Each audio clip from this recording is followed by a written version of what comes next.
તો રામ રામ ડાયરા ને તો વાત કરવાની છે આજે મરદ માણા પસાની કે મરદ માણા પસાનો જીવ આજે તાળવે ચોઈટો છે ને જુનાળાના મારગડે ત્રીનું ઈંધણ પુરાવીને શેરીઓમાં બહાટી બોલાવે છે કારણ કે મૂડીનો મેળ કરવાનો છે સાહેબ.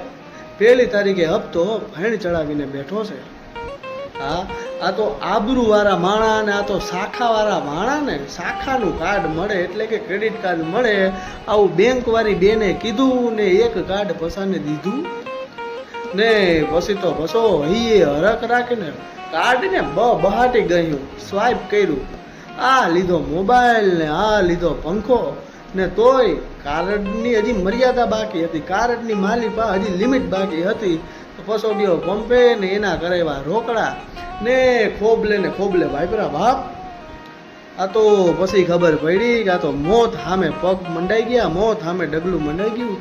કારણ કે આ તો પૈસા બેંક વાળાને 50 દીની અંદર હંધાઈ ભરવાના ને હંધાઈ ન ભરી શકો તો ઓછામાં ઓછા એટલે કે મિનિમમ તો ભરવા જ પડે સાહેબ.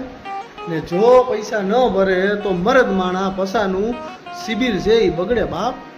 અને શિબિર બગડે તો બીજી વાર એને એકેય બેંક વાળા લોન દે નહીં, પછી પસાને લોન દે નહીં ને શિબિરના સીથરા નીકળી જાય. પણ પસો તો વ્યવહારનો સાચો માણા બાપ.